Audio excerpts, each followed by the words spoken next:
Bonjour à tous, aujourd'hui je vous propose cette petite vidéo pour vous montrer comment je fais pour nettoyer mes photos sous-marines et effacer les particules qui nous gâchent un peu la vie. Pour ça, nous allons regarder trois outils que j'utilise, à savoir l'outil correcteur localisé, l'outil pièce et le pinceau d'historique. Avant d'attaquer toute retouche photo sur Photoshop et de modifier comme nous allons le faire les pixels, nous allons faire une duplication de notre photo, histoire de travailler sur cette copie et pas sur notre photo de base.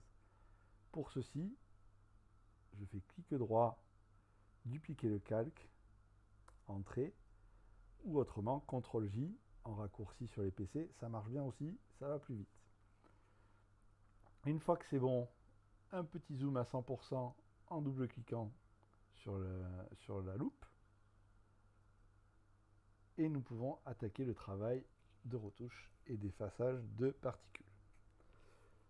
Premier outil, à savoir le correcteur localisé. Adobe a eu la bonne idée de nous proposer des petites animations qui nous montrent à quoi correspond chaque outil. Donc comme vous pouvez le voir, on sélectionne une zone à modifier et Photoshop, grâce à son algorithme, calcule par rapport à toutes les zones adjacentes ce que devrait être la zone à modifier. Globalement, ça marche plutôt bien, c'est assez précis. Et je vous le conseille vivement pour travailler notamment par exemple ici sur notre petite sèche. Voilà, on voit que bon, là c'est du noir, mais quand je travaille sur la texture de la sèche et sur le dessin de sa peau, bah, ça nous sort quelque chose de cohérent et qui est tout à fait réaliste. Si je viens ici par exemple, voilà, qui serait capable de dire que j'ai mis un coup de correcteur localisé. Peut-être sur ces deux coudes. Voilà. Hop, hop.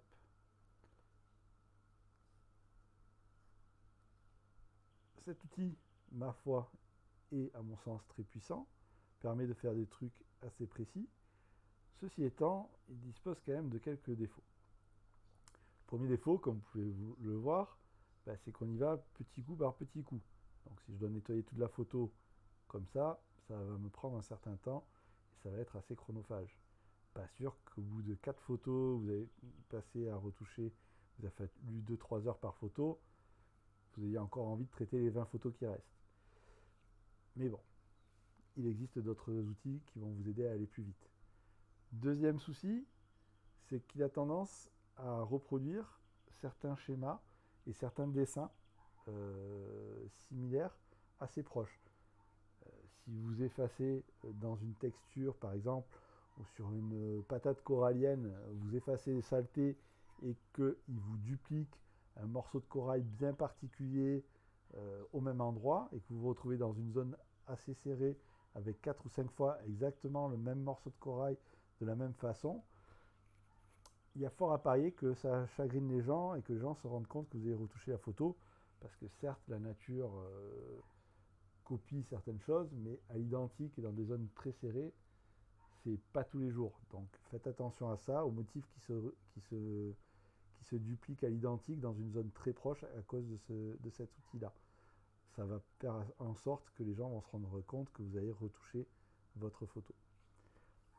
Dernier petit souci, c'est que si je viens par exemple effacer là, en plein milieu, vous avez vu, nous avons un dégradé, il y avait deux petites particules, et ici, sur mon outil correcteur localisé, ça a cassé le dégradé, parce que cet outil, bien que très puissant, ne gère pas du tout les dégradés de couleurs dans une image. Donc voilà, faites attention, très précis pour les retouches ponctuelles, il porte bien son nom, correcteur localisé. Deuxième outil, qui est notre outil pièce. Donc, si je viens dessus, petite animation, merci Adobe. Je fais une pièce autour de la zone à modifier, je déplace pour indiquer à Photoshop par quoi j'aimerais la remplacer. Mise en application. Ici, j'ai ces quelques particules là, je les prends. Ici, c'est propre. Pam, les particules ont disparu. Là même ici, voilà. L'avantage aussi de cet outil-là, c'est que globalement, il gère plutôt bien les, euh, les dégradés de couleurs, pardon, excusez-moi. Voilà, donc là effectivement j'ai rattrapé les erreurs de dégradés qu'il y avait sur notre correcteur localisé de tout à l'heure. Deuxième gros avantage, c'est que là je peux faire des pièces qui ont une taille relativement grande.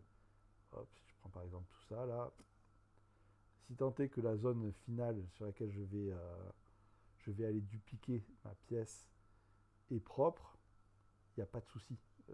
Photoshop le gère très bien et ça va me permettre, à partir du moment où je vais avoir une zone très bien nettoyée, de nettoyer le reste grâce à cet outil-là et d'accélérer en fait. Donc, permet de, notamment si vous êtes sur des zones avec du bleu, etc., en grand angle, ça va vous permettre d'aller très très vite dans le nettoyage des particules que vous avez dans le bleu. Voilà. Par contre, effectivement, contrairement à l'outil correcteur localisé, on ne va pas aller s'amuser à travailler sur la sèche avec cet outil-là parce que le résultat pourrait être quand même relativement aléatoire. Dernier outil, notre pinceau d'historique que vous avez ici. Il va falloir l'associer à un filtre anti-poussière. Vous allez en filtre, bruit, anti-poussière. Le filtre anti-poussière, lui, qu'est-ce qu'il va faire? Il va nous flouter toute l'image. En la floutant, comme vous allez voir, voilà, il nous permet de faire disparaître complètement les particules. Si vous voulez plus de détails, vous diminuez le rayon et vous allez voir que les particules réapparaissent. Nous ne voulons pas ça, puisque le but étant de nettoyer notre image, donc d'effacer nos particules, on va rester sur un rayon relativement important, aux alentours de 45, 50. Ça me convient bien. Et on voit bien que les particules, voilà, disparaissent. Il y en a encore quelques-unes. Hop, on peut forcer encore un petit peu. Une fois que c'est bon, on clique sur OK et on se retrouve avec notre image complètement floutée par notre filtre. C'est pas grave, même si ça pourrait vous stresser de prime abord, parce que nous allons nous servir en fait uniquement de cette image-là pour créer la référence pour notre pinceau d'historique. Je viens ici cocher cette case, comme vous pouvez le voir, définir la source pour le pinceau d'historique. Qu'est-ce que cela signifie? Hop, je reviens à l'état précédent pour retrouver mon image bien comme je veux. Cela signifie que notre pinceau va se servir de l'image complètement floue comme référence. Comme vous avez pu le voir, hop, dans notre image complètement floue, ici, nous n'avons plus de particules. Elles ont été remplacées par des zones plus sombres que notre particule. C'est ce qui fait qu'elles disparaissent. Donc, en revenant sur notre image de base avec nos particules, en se servant de notre pinceau d'historique en mode obscurcir, nous allons remplacer les zones qui sont plus claires dans notre image propre avec une belle définition par des zones qui sont plus sombres dans notre image floue. Un petit exemple, si je reste en mode normal par exemple, je vais agrandir pour que vous voyez bien. Si je passe sur ma sèche, je la floute complètement. Parce que cela correspond à notre photo, à notre image avec le filtre anti-poussière. Ce n'est absolument pas ce que nous souhaitons. Nous allons donc supprimer ce pinceau-là et nous allons passer en mode obscurcir uniquement pour pouvoir faire pour pouvoir obscurcir en fait nos points clairs que sont les particules. Lorsque vous effacez comme ça, vous êtes obligé de revenir faire votre filtre. Ça le supprime automatiquement. Donc bruit anti-poussière. On garde les mêmes paramètres, il n'y a pas de raison. Le filtre est appliqué, nous avons retrouvé notre photo complètement floue. Nous cochons la petite case pour que notre pinceau historique ait cette étape comme référence et nous revenons à l'étape précédente pour retrouver notre photo nette. Je suis en mode obscurcir, je peux y aller et c'est parti. comme vous pouvez le voir, c'est relativement efficace, très rapide, ce qui nous permettra en fait de gagner énormément de temps.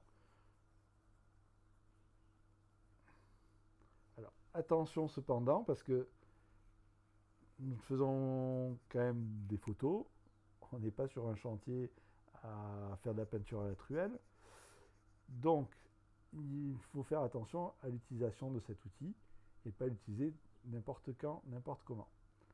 Tout simplement, par exemple, sur un fond flou, on voit que ça marche très bien. Si je viens, par exemple, zoomer un petit peu sur une zone plus nette et que je veux, par exemple, effacer cette particule qui me gêne, voilà, ça marche, elle disparaît. Cependant, elle est remplacée par un aplat d'une couleur unie qui n'est pas forcément plus agréable que ça à regarder. Donc cet aplat, on va devoir le modifier, par exemple en faisant un outil pièce et en allant rechercher voilà, hop, quelque chose qui pourrait être voilà, une texture qui pourrait très bien être réaliste à cet endroit-là, puisqu'au final on est sur une feuille et le motif de la feuille se poursuit, donc c'est très réaliste. Voilà, donc j'espère que cette petite vidéo vous aura plu, juste pour vous remontrer l'efficacité quand même de cet outil, avant, après. Moi perso j'ai été convaincu. Attention tout de même, je vous rappelle, cet outil marche très bien sur les zones floues, sur les zones unies. Dès qu'il va y avoir de la texture, essayez de trouver avec un des deux autres outils, ça marchera mieux. Et puis voilà. J'espère que cette petite vidéo donc vous a plu, vous fera gagner beaucoup de temps, comme ça a pu être le cas quand j'ai découvert ce dernier outil. À bientôt!